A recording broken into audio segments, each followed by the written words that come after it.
Sir सबसे पहले मेरा सोचना ये है कि एक तो सबसे पहले लोकल बंदा हो और यहाँ की लोकल समस्याओं को सबसे पहले सुना जाए। जैसे कि यहाँ की रोड की व्यवस्था है और सारी चीज़ें, जो नए रोड्स बन रहे हैं, टूटे फूटे रोड हो रहे हैं, जगह जगह सिर्फ उसी का काम चल रहा है, पैच वर्क चल रहा है, नया रोड तो बन ही नहीं रहा है। तो सबसे बड़ी चीज़ है जो अपना इंफ्रास्ट्रक्चर जो हमने अजमेर स्मार्ट सिटी के हिसाब से जो तय किया था, वही उसी मानक तथ्यों पे आगे बढ़े और अजमेर का लोकल व्यक्ति उसको अच्छे समझ सकता है।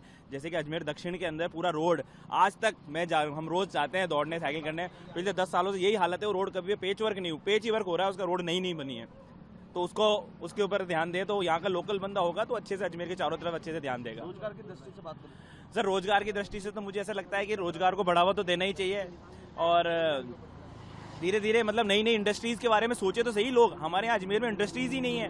नई डेवलपमेंट के नाम पे वही सबसे बड़ी चीज़, लोगों को रोजगार कहाँ से मिलेगा? जब नई इंडस्ट्री बनेगी, नए मॉल्स खुलेंगे, नया हॉस्पिटल्स खुलेंगे, नई कोई कंपनी यहाँ इन्वेस्ट करेगी, बाहर के इन्वेस्टर आके अजमेर में इन्वेस्ट करेंगे, अजमेर में दाव लगाएंगे, तभी तो कुछ आगे बढ़ेगा, रोजगार मिलेगा। ले दे के हमारे पास एक दो इंडस्ट्रीज है, तोशनी वाले, पार्ले जी है, वो चोयल है, इसके अलावा तो काम ही नहीं है लोगों के पास। जब काम ही नहीं मिलेगा तो रोजगार को कैसे करेंगे? तो हम चाहते हैं कि बाहर का इन्वेस्टर अजमेर में आए और लोकसभा का जो मेंबर हो वो ये चीज़ का ध्यान रखे कि कोई बाहर से इन्वेस्टर अगर अजमेर में पैसा खर्च कर रहा है तो उसको कोई समस्या ना हो, परेशानी ना हो, जिससे आम लोगों को फायदा मिलेगा।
देखिए, अजमेर जो संसदीय क्षेत्र है, निश्चित रूप से वो देश के यशस्वी प्रधानमंत्री नरेंद्र मोदी जी का पूरा ध्यान अजमेर लोकसभा पर है। उसका कारण है कि जिस दिन उन्होंने वाराणसी को अपना स्मार्ट सिटी की सौगात दी थी, अपनी संसदीय क्षेत्र को, उस दिन उन्होंने हमारे अजमेर को स्मार्ट सिटी की सौगात दी थी। तो ये कहीं ना कहीं हर व्यक्ति को ये लगता है कि नरेंद्र मोदी जी की अगर सबसे प्रिय लोकसभा कॉन्स्टिट्यूंसी अगर कोई है तो वो अजमेर लोकसभा है, वाराणसी के बाद में। ऐसे में कहा जा सकता है कि प्रत्याशी कोई भी हो, लेकिन लोग देश के यशस्वी प्रधानमंत्री जी के नाम पर वोट देने वाले हैं, वो पार्टी को वोट देते हैं, क्योंकि ये कोई पार्षद का चुनाव नहीं है, ये देश के प्रधानमंत्री को तय करने वाला चुनाव है।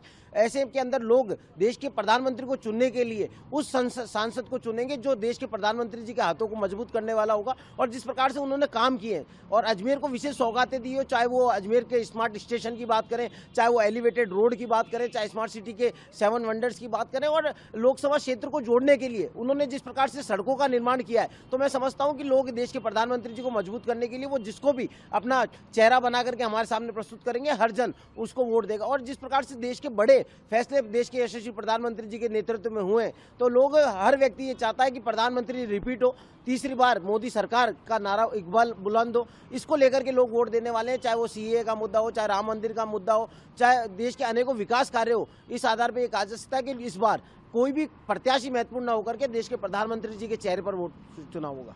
अजमेर लोकसभा के जो सीट है, इस पे कैंडिडेट एक तो ईमानदार और कर्तव्यनिष्ठ होना चाहिए, और वो चाहे बाहरी हो चाहे लोकल हो, उससे फर्क नहीं पड़ता है। ये पार्टी का जो जिसको भी टिकट मिलेगा, हम सब उनके साथ लगेंगे और मोदी जी के नाम पर जो वोट मिलेंगे उससे हमारी जीत निश्चित है। बीजेपी विकास कार्यों की बात करें तो भाई साहब, जितनी भी एलिवेटेड रोड अजमेर में बनी है, चौपाटी पे जो पाथवे बना हुआ है और जो गौरव पथ बने हुए हैं, सब बीजेपी की देन है। इस वजह से हमारी जीत निश्चित है।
पे सबसे पहले मेरा सोचना ये है कि एक तो सबसे पहले लोकल बंदा हो और यहाँ की लोकल समस्याओं को सबसे पहले सुना जाए। जैसे कि यहाँ की रोड की व्यवस्था है और सारी चीज़ें, जो नए रोड्स बन रहे हैं, टूटे फूटे रोड हो रहे हैं, जगह जगह सिर्फ उसी का काम चल रहा है, पैच वर्क चल रहा है, नया रोड तो बन ही नहीं रहा है। तो सबसे बड़ी चीज़ है जो अपना इंफ्रास्ट्रक्चर जो हमने अजमेर स्मार्ट सिटी के हिसाब से जो तय किया था, वही उसी मानक तत्वों पे आगे बढ़े और अजमेर का लोकल व्यक्ति उसको अच्छे समझ सकता है। जैसे कि अजमेर दक्षिण के अंदर पूरा रोड आज तक हम रोज जाते हैं दौड़ने, साइकिल करने, पिछले 10 सालों से यही हालत है। वो रोड कभी पेच वर्क नहीं, पेच ही वर्क हो रहा है, उसका रोड नहीं बनी है। तो उसके ऊपर ध्यान दे, तो यहाँ का लोकल बंदा होगा तो अच्छे से अजमेर के चारों तरफ अच्छे से ध्यान देगा। रोजगार की दृष्टि से बात करें सर, रोजगार की दृष्टि से तो मुझे ऐसा लगता है कि रोजगार को बढ़ावा तो देना ही चाहिए और धीरे धीरे मतलब नई इंडस्ट्रीज के बारे में सोचे तो सही लोग। हमारे यहाँ अजमेर में इंडस्ट्रीज ही नहीं है।